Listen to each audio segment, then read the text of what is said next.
ஃப்ரான்ஸ்லேருந்து நீங்களும் வெளிநாட்டுக்கு அடிக்கடி ட்ராவல் பண்ணுற ஆளாக இருக்கிறீங்களா? ட்ரெயின் டிக்கெட், ஃப்ளைட் டிக்கெட் இதெல்லாம் புக் பண்ணிட்டு போகிற ஆளா நீங்கள்? அப்போனா இந்த வீடியோ உங்களுக்கு தான். ஃப்ரான்ஸில் நிறைய பேர் என்ன செய்வாங்கன்னு சொன்னால், முன்கூட்டியே வந்து ஒரு 6 மாதம் 7 மாதத்துக்கு முன்னாடியே வந்து டிக்கெட் புக் பண்ணுவாங்க. என்னன்னு கேட்டிங்கன்னா, நல்ல ஆஃபர் வரும். ட்ராவல் ஏஜென்சியில் வந்து ஆஃபரில் ரேட்ஸ் போடுவாங்க. அப்போ நம்ம மோஸ்ட்டாக நம்ம பாண்டிச்சேரியில் இருக்கிறவங்க இல்லை சிலோன் தமிழர்கள்லாம் நிறைய பேர் தமிழாட்கள் இருக்கிறாங்க. அவங்களாம் என்ன செய்வாங்கன்னு சொன்னால், சம்மர் ஹாலிடேஸ்க்கு வந்து பிளான் பண்ணுவாங்க. அப்போ ஆஃபரில் நிறைய பேர் புக் பண்ணுறது வழக்கமான ஒரு விஷயம். இதில் முக்கியமாக கவனிக்க வேண்டியதுன்னா, நம்ம என்ன டெஸ்டினேஷன் போகிறோம், எந்த ஹோட்டலில் ஸ்டே பண்ண போகிறோம், நான் அங்கே எப்படி ரிவ்யூஸ் எப்படி இருக்குது, அதெல்லாம் நம்ம அதுக்கு வந்து நிறைய டைம் கவனம் செலுத்துகிறோம். ஆனால் முக்கியமான விஷயம் என்னென்னா, அந்த போகிற இடத்துல நமக்கு ஏதாவது ஒரு எமர்ஜென்சி சுச்சுவேஷன் வந்துச்சுன்னா, அதுக்கு நம்ம ஆன்டிசிபேட் பண்ணி ப்ரிப்பேர்டாக இருக்கிறோமா? அது எவ்வளோ பேர் யோசிச்சிருக்கீங்க இது வரைக்கும்? நீங்கள் ப்ரிப்பேர்டாக இருந்தீங்கன்னு சொன்னால், அந்த சுச்சுவேஷனை நீங்கள் ஃபேஸ் பண்ணக்குள்ள உங்களுக்கு வந்து எந்தவித பாதிப்பும் இல்லாமல் அது ஸ்மூத்தாக ஹேண்டில் பண்ணக்கூடிய விதமாக இருக்கும். இதில் முக்கியமாக நம்ம கவனிக்க வேண்டியதுன்னா, நம்ம வந்து ட்ராவல் பண்ணுறதுக்கான எந்த வித டிக்கெட்டாக இருந்தாலும் சரி, அது வந்து இனி கேஷ்லேயோ செக்லேயோ பே பண்ணுறதை ஸ்டாப் பண்ணிவிட்டு நீங்கள் டெபிட் கார்டு வச்சுருந்தீங்கன்னா, அதுவும் ப்ரிஃபரபிளி உங்களுக்கு வந்து அது ப்ரீமியர் கார்டாக இருக்கிறது, அதாவது கோல்டு கார்டுன்னு சொல்லுவாங்க, பிளாட்டினம் கார்டு, பிளாக் கார்டு, அந்த மாதிரி நிறைய வெரைட்டியில் கார்டுங்க இருக்குது. அதோடைய கவரேஜ் வந்து அதிகமாக இருக்கும். அதனால் நீங்கள் என்ன செய்யலாம், சாதா கிளாசிக்கல் கார்டை யூஸ் பண்ணி டிக்கெட்ஸ் வாங்குறதோட ஒரு ப்ரீமியம் கார்டை வச்சு நீங்கள் வாங்கினீங்கன்னு சொன்னால் உங்களுடைய இன்சூரன்ஸ் கவரேஜ் வந்து இன்னும் பெட்டராக இருக்கும்.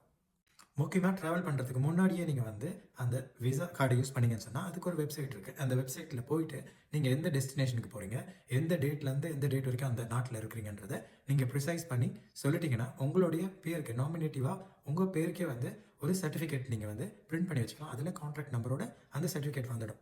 ஏதாவது ஒரு எமர்ஜென்சி சுச்சுவேஷன் அப்படி உங்களுக்கு நடந்துருச்சுன்னு சொன்னால், ஏன் சொல்கிறேன்னு சொன்னால், எக்ஸாக்ட்லி 1 மாதத்துக்கு முன்னாடி நான் வந்து ஹாங்காங்கில் போயிட்டு க்ரூசியர் செய்கிறதுக்கு போயிருந்தோம். ஃப்ரான்ஸ்லேருந்து ஒரு குரூப்பாக தான் போயிருந்தோம்.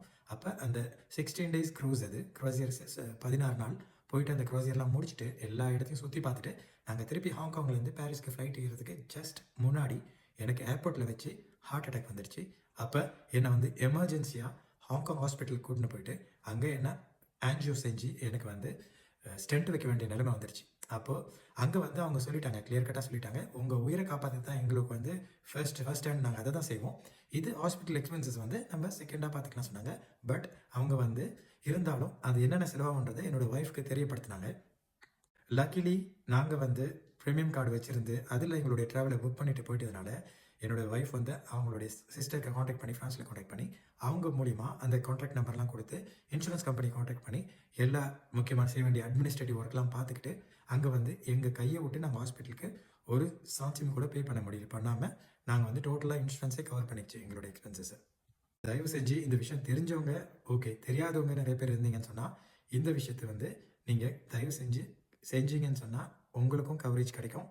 அதனால் நீங்களும் பிளான் பண்ணிவிட்டு ஆன்டிசிபேட் பண்ணி ப்ரிப்பேர்டாக உங்களுடைய ட்ராவல் செய்யுங்க.